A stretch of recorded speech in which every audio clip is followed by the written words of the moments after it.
ટોપ સ્ટોક્સની details સાથે જોડાયા છે સહયોગી આરતી અને તૃપ્તિ. આપ બંનેને ગુડ મોર્નિંગ. અને ઘણી બધી કંપનીઓ ફોકસમાં રાખવાની છે. આરતી, પરિણામોથી શરૂઆત કરીએ. જી, ઘણી બધી કંપનીઓ છે, ખાસ કરીને LIC આજે ફોકસમાં એટલા માટે રહેશે કારણ કે અહીંયા જો અનુમાન કરતાં થોડા નંબર્સ જે છે તે આપણને અનુમાન મુજબ જ આવતા દેખાઈ રહ્યા છે. પણ આમ જુઓ તો થોડો ઘટાડો છે. ન્યૂ બિઝનેસ પ્રીમિયમ 9% ઘટ્યું છે, 70,019 કરોડની આસપાસ પહોંચતું દેખાયું છે. ટોટલ APEની વાત કરી લઈએ તો ત્યાં આપણે 3%નો ઘટાડો જોઈ રહ્યા છે, 18,853 કરોડની આસપાસ પહોંચ્યું છે.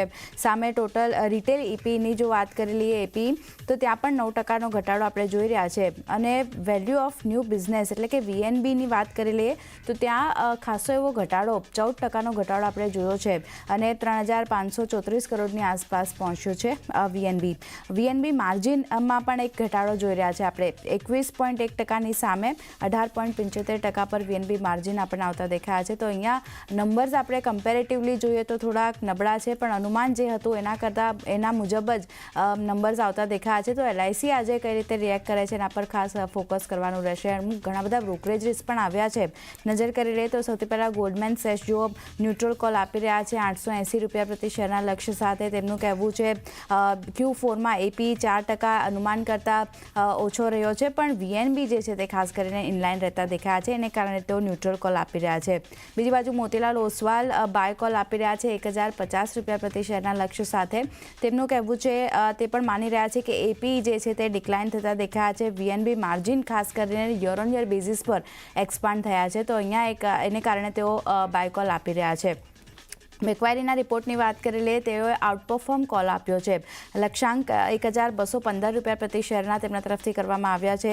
તેઓ માની રહ્યા છે કે APE ગ્રોથમાં જે ઘટાડો આવ્યો છે એને કારણે VNB માર્જિન જે છે તે થોડા ઘણા મિસ થતા દેખાયા છે, પણ વેલ્યુએશન જે છે ખાસ કરીને તે સપોર્ટિવ રહ્યા છે. તો એને કારણે તેઓ આઉટપરફોર્મ કોલ આપી રહ્યા છે. તો જો નંબર્સ આપણે કહીએ અનુમાન મુજબ રહ્યા છે, બ્રોકરેજ રિપોર્ટ થોડા ઘણા સપોર્ટિવ છે, તો સ્ટોકમાં કઈ રીતે રિએક્શન આવે છે એના પર ખાસ ફોકસ રાખવાનું રહેશે. એટલે LIC આજે ધ્યાનમાં રાખવાનું રહેશે. બીજું કાઉન્ટર NMDCનું છે. અહીંયા જો મિશ્ર નંબર્સ આવતા દેખાઈ રહ્યા છે. જ્યાં પ્રોફિટની વાત કરી લઈએ 4.8%નો ઘટાડો આપણે ત્યાં જોઈ રહ્યા છે 1,483 કરોડની આસપાસ આવ્યો છે. સામે આવકની વાત કરી લઈએ તો 8%નો વધારો આપણે ત્યાં જોઈ રહ્યા છે 7,004 કરોડની આસપાસ આવક વધીને પહોંચતી દેખાઈ રહી છે. એબિટાના ફ્રન્ટ પર થોડા નબળા નંબર્સ 2.4% એટલે ઓલમોસ્ટ 3%ની આસપાસ એબિટા ઘટ્યા છે. 2,051 કરોડની આસપાસ પહોંચ્યા છે અને માર્જિનમાં પણ દબાણ જોઈ રહ્યા છે. 32.39%ની આસપાસ જે માર્જિન હતા ત્યાંથી ઘટી 29.28%ની આસપાસ માર્જિન પહોંચ્યા છે. તો માત્ર માર્જિન અને એબિટા જે છે તે થોડા ઘણા ચિંતા બતાવી રહ્યા છે, પણ આવક અને નફામાં વધારો જોઈ રહ્યા છે. એટલે અહીંયા એક મિશ્ર નંબર્સનું રિએક્શન NMDC કઈ રીતે બતાવશે અહીંયા પણ એક ફોકસ કરવાનું રહેશે. નેક્સ્ટ કાઉન્ટર ભારત ડાયનામિક્સનું છે. નંબર્સ અહીંયા આપણે જોઈએ તો અહીંયા પણ પરિણામ થોડા નબળા આવતા દેખાઈ રહ્યા છે. જો 5.5% નફો ઘટ્યો છે અને 272 કરોડની આસપાસ પહોંચતો દેખાવ છે. સામે આવકની વાત કરી લઈએ તો ત્યાં એક વધારો આપણે જોઈ રહ્યા છે 1,777 કરોડની આસપાસ આવક વધીને આવતી દેખાઈ રહી છે. એબિટાના ફ્રન્ટ પર નંબર્સ જોઈએ તો 5.5% એટલે ઓલમોસ્ટ 6% એબિટા ઘટ્યા છે અને માર્જિન સુધર્યા છે. 37 માર્જિન એકચ્યુઅલી ઘટ્યા છે. જો 37.4%ની સામે માર્જિન ઘટી 16.83% પર આવતા દેખાયા છે. તો અહીંયા પણ એબિટા અને એબિટા માર્જિન દબાણ બનાવી રહ્યા છે. થોડો ઘટાડો છે, પણ આવક અને નફો જે રીતે વધ્યા છે અહીંયા પણ એક ધ્યાન રાખવાનું રહેશે. ગઈકાલે આપણે જોયું હતું ખાસ કરીને 52 વીક હાઈના લેવલ્સ બન્યા હતા સ્ટોકમાં, પણ આજે જે રીતે અહીંયા પરિણામનું રિએક્શન આવશે એના પર પણ એક નજર રાખવાની રહેશે. નેક્સ્ટ હિન્દુસ્તાન કોપરની વાત કરી લઈએ તો અહીંયા સારા નંબર્સ, માત્ર માર્જિન થોડા ઘટ્યા છે એની ચિંતા છે, પણ નફાના ફ્રન્ટ પર જુઓ સારો એવો ઉછાળો જોઈ રહ્યા છે. ઓલમોસ્ટ 51% નફો વધીને આવતો દેખાયો છે. 187 કરોડની આસપાસ પહોંચ્યો છે. સામે આવકની વાત કરી લઈએ તો ત્યાં 30%નો વધારો આપણે જોઈ રહ્યા છે. એબિટાના ફ્રન્ટ પર પણ સારા નંબર્સ છે. 19% એબિટા વધી અને 286 કરોડની આસપાસ પહોંચતા દેખાયા છે. જ્યારે માર્જિનની વાત કરી લઈએ તો ત્યાં થોડું દબાણ બની રહ્યું છે. જે ઓલમોસ્ટ 40%ની આસપાસ માર્જિન હતા ત્યાંથી ઘટી અને 37%ની આસપાસ માર્જિન પહોંચતા દેખાયા છે. તો અહીંયા પણ માત્ર માર્જિનને લઈને ચિંતા છે, પણ આવક અને નફો જે રીતે સારા વધ્યા છે, સ્ટોકમાં પોઝિટિવિટી આગળ વધતી દેખાઈ શકે છે. અહીંયા એક ધ્યાન રાખવાનું રહેશે. JK લક્ષ્મી સિમેન્ટની વાત કરી રહી નેક્સ્ટ, અહીંયા પણ જુઓ સારા નંબર્સ દરેક ફ્રન્ટ પર આવતા દેખાઈ રહ્યા છે. જ્યાં નફાની વાત કરી લઈએ તો 17% વધારો છે, 184 કરોડની આસપાસ નફો આવીને પહોંચ્યો છે. આવકમાં ઓલમોસ્ટ 7% વધારો આપણે જોઈ રહ્યા છે. એબિટાના ફ્રન્ટ પર પણ 5% એબિટા વધી 351 કરોડની આસપાસ પહોંચ્યા છે. પણ માર્જિન અહીંયા પણ થોડા ઘટીને આવતા દેખાયા છે. 18.91%, એટલે ઓલમોસ્ટ 19%ની આસપાસ જે માર્જિન હતા ત્યાંથી ઘટી 18%ની આસપાસ માર્જિન આવતા દેખાયા છે. તો માર્જિનને લઈને થોડી ચિંતા છે, પણ બાકીના સારા નંબર્સ છે.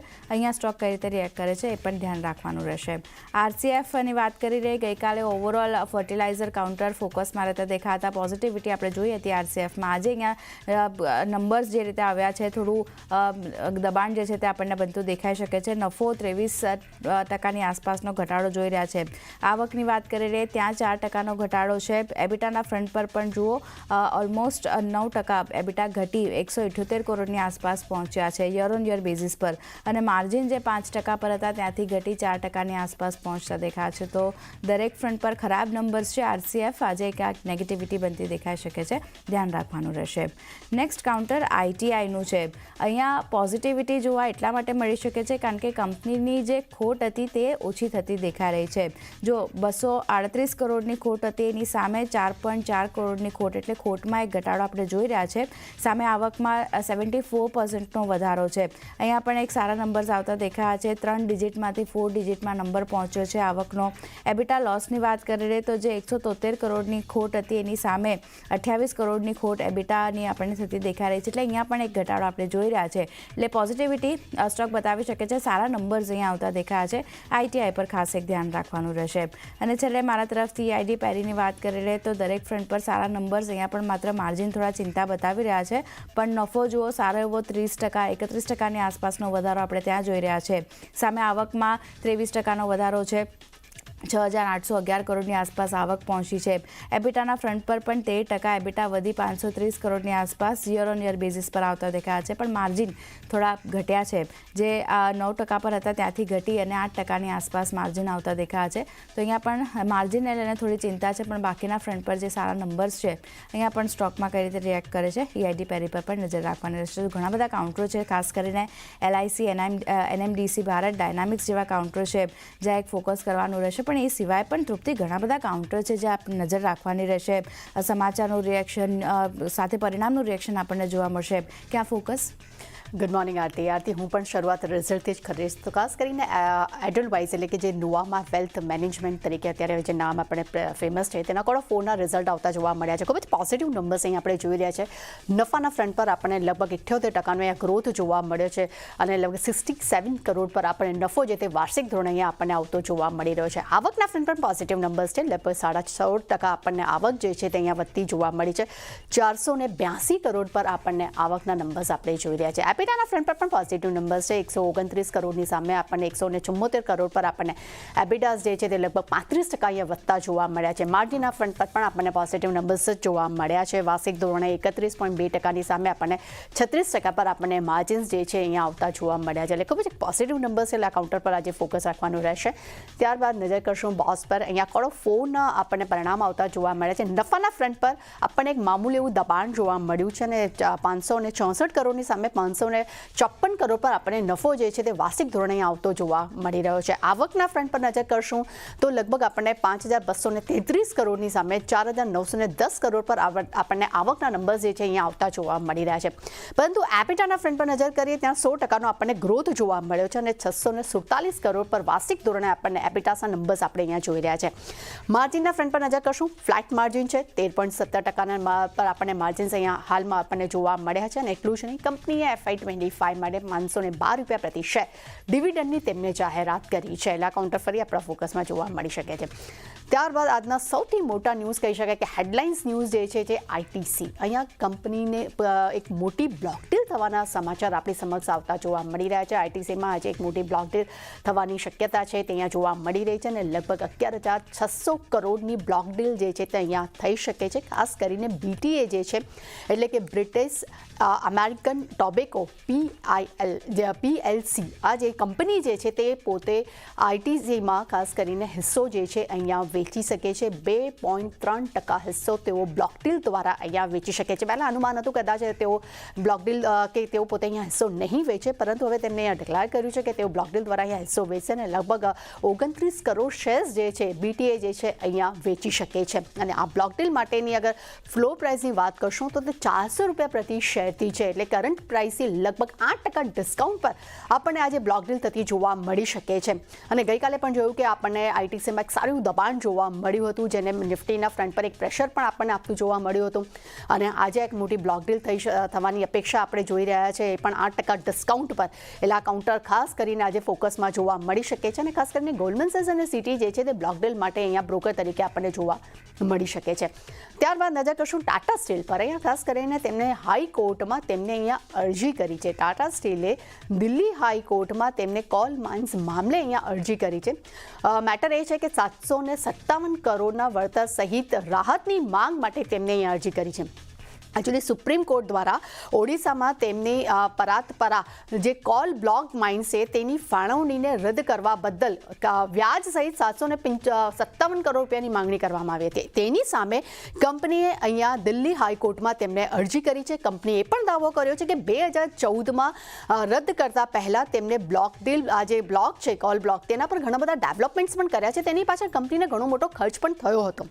તે સાથે તમને એ પણ જણાવી દઉં કે કોર્ટે ટાટા સ્ટીલની અરજી પર વધુ સુનાવણી માટે તેમને 21 સપ્ટેમ્બરની ડેટ પણ તેમને આપી છે. એટલે 21 સપ્ટેમ્બરે આના પર આવનારા સમયમાં સુનાવણી આપણે થતી જોવા મળી શકે છે. અને 2006માં આ પરાતપરા કોલ બ્લોક જે છે તેને તાત્કાલિક ભૂષણ સ્ટીલને ફાળવવામાં આવ્યું હતું, એટલે તેને ત્યાં સોંપવામાં આવ્યું, એનું અધિગ્રહણ ત્યાં કરવામાં આવ્યું હતું, જેનું નામ બદલીને ટાટા સ્ટીલ BSL રાખવામાં આવ્યું હતું. એકચ્યુઅલી તેનું કરવાનું રીઝન એ હતું કે મે 2018માં જ્યારે ભૂષણ સ્ટીલને નાદારી કંપની જે થઈ હતી તેના નિરાકરણ માટે અહીંયા તેમને અધિગ્રહણ કર્યું હતું. અને પછી 11 નવેમ્બર 2021ના ટાટા સ્ટીલ સાથે તેમને મર્જ પણ કરવામાં દેવામાં આવી હતી.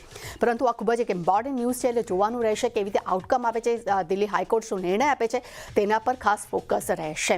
ત્યારબાદ નજર કરશું HBL એન્જિનિયરિંગ્સ પર. અહીંયા કંપનીને LOI મળતો જોવા મળ્યો છે. તેમને એરકોન ઇન્ટરનેશનલ પાસેથી 102 કરોડનો LOI મળ્યો છે, એટલે કંપનીને અહીંયા ઓર્ડર મળ્યો છે. આ કાઉન્ટર માટે એક પોઝિટિવ સમાચાર છે. ત્યારબાદ નજર કરશું જ્યુપિટર વેગન્સ પર.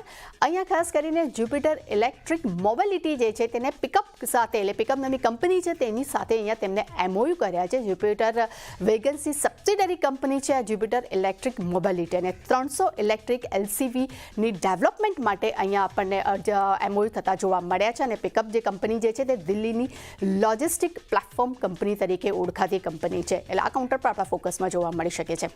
ત્યારબાદ નજર કરશું છેલ્લે ઇન્ફોએજ પર. અહીંયા રોકાણ કર્યું છે કંપનીએ સ્ટાર્ટઅપ ઇન્ટરનેટ સર્વિસીસ લિમિટેડમાં 300 કરોડનું રોકાણ કર્યું છે, જે કંપનીની સંપૂર્ણ માલિકીની સબસિડરી કંપની છે.